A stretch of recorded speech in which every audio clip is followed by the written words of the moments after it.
Olá pessoal, eu sou Daniela Abreu trazendo para vocês alguns relatos de terror, mas antes de começar, já quero pedir para vocês deixarem o joinha nesse vídeo que é muito importante e se puderem, deixe seu comentário aqui. E compartilhe esse vídeo, ajude a espalhar a palavra do Assustadoramente. E se você tem alguma história sobrenatural para contar, envie seu relato para o e-mail que é o assustadoramente@outlook.com ou no Telegram. Siga o Instagram, que é o assustadoramente_podcast. Os links estão aqui na descrição do episódio. E vamos para os relatos de hoje.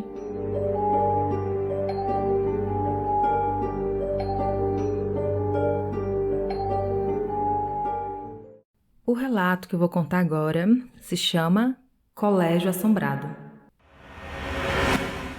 Bom, esse relato quem me contou foi o Carlos Henrique. Primeiramente ele contou lá no grupo, aí eu falei com ele, pedi autorização para contar aqui e ele me deu mais detalhes. Bom, essa história se passou em Aracaju, Sergipe, e aconteceu em um dos colégios mais antigos da cidade, tem mais de 100 anos. Ele me falou o nome do colégio, que eu prefiro não mencionar aqui. Ele até me enviou uma foto do lugar. E você olhando a fachada, não parece nada com colégio, parece um casarão de arquitetura antiga, com aqueles janelões, sabe? O Carlos disse que por dentro o prédio é enorme, com 2 blocos, o bloco A com 1 andar e o bloco B com 2 andares. E essa história aconteceu no 2º andar desse bloco B, na última sala.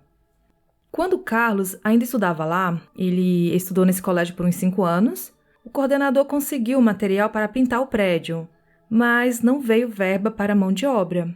Aí o coordenador mobilizou os alunos e alguns funcionários para fazer um serviço. E ficou combinado do Carlos ajudar a pintar o prédio no período da tarde e um pouco da noite. Bom, eles pintaram, já estava quase finalizando o serviço. Eles já haviam passado 2 demãos de tinta e só faltava uns acabamentos para finalizar.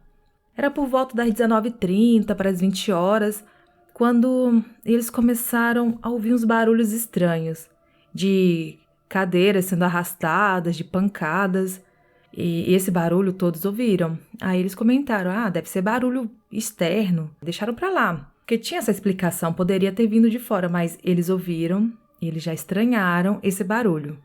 Bom, essa aqui já foi a primeira coisa estranha que aconteceu. Em seguida, um dos rapazes chamou o Carlos para fora da sala, no corredor, que tinha um corredor e as salas ficavam ao lado desse corredor comprido. Ele chamou o Carlos no corredor e falou assim: Cara, sinta como aqui tá frio. O Carlos foi no lugar e ele sentiu o frio. E ele descreve não sendo um frio de temperatura. Ele disse que era um arrepio, sabe? Aquele frio de arrepio, uma coisa que não era normal. Ele falou que se arrepiou na hora de sentir aquele frio estranho. Bom, aí deu 8 horas, eles já estavam cansados e foram para casa. Eles trancaram a escola, não tem como acessar a escola, né? Eles trancaram tudo e foram para casa. No dia seguinte, quando eles retornaram para dar continuidade ao serviço, eles viram marcas de mãos pela parede. E essas marcas subiam até o teto. Era como se alguém tivesse andado pelas paredes e pelo teto, mas não eram mãos de adultos, eram mãos de criança, mãos pequenas. Lembrando que quando eles saíram, eles trancaram tudo. Sei lá, vamos imaginar que alguma criança entrou no colégio mesmo estando trancado, porque a gente sabe que tem umas crianças bem arteiras.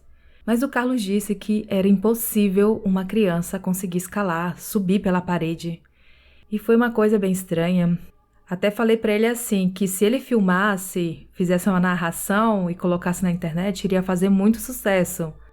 Como a gente vê muitos vídeos de terror, a pessoa narrando aquela situação, muitas vezes armada, né? Aquela cena armada. E ele falou que isso nem passou pela cabeça dele, porque ele falou que nem ele acreditou. Ele estava vendo aquilo e não acreditou no que estava vendo. Imagina passar essa história para frente. Então ele preferiu ignorar. E essa foi a história do Carlos Henrique de Aracaju, Sergipe.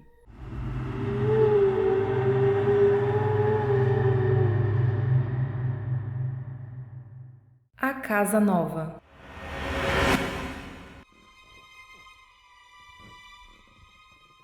Eu tinha 15 anos quando a minha mãe resolveu alugar uma casa com o namorado. Uma casa maior, onde eles teriam mais privacidade.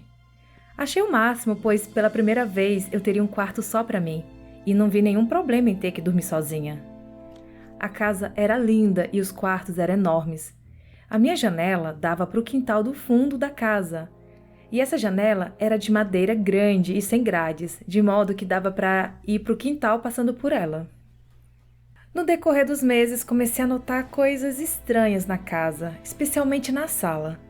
A atmosfera daquele cômodo era estranha, pesada, e era só entrar nele que eu já sentia energia pesada. Já nos outros, eu me sentia bem. Bom, teve um dia que eu estava dormindo nessa casa. A luz do banheiro iluminava o meu quarto quando a porta ficava aberta. Caí no sono e quando eu estava quase pegando no sono, acabei vendo claramente algo que eu não consigo esquecer. Vi uma silhueta branca parada na minha frente.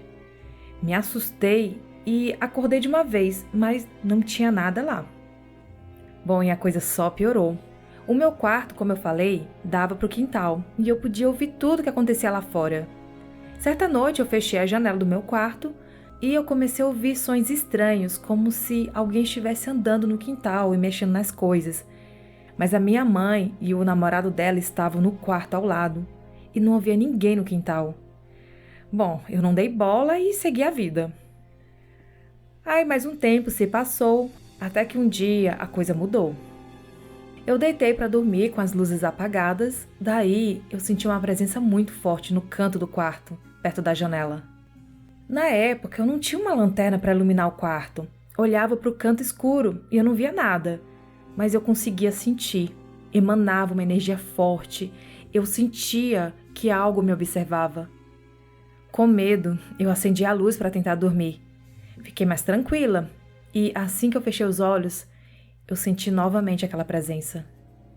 Falei com a minha mãe e ela fez uma oração no quarto, mas a presença ainda estava lá e me acompanhou por muitos meses. Eu lembro de me sentir observada até mesmo quando eu estava no banheiro. Aí eu passei a ficar muito tempo fora de casa para evitar essa sensação, mas ainda tinha que ir para casa dormir, né? A minha sorte é que alguns meses depois, a minha mãe decidiu ir embora da casa, pois ela se separou desse namorado. Esse é o relato da Sara, de São José dos Campos, São Paulo.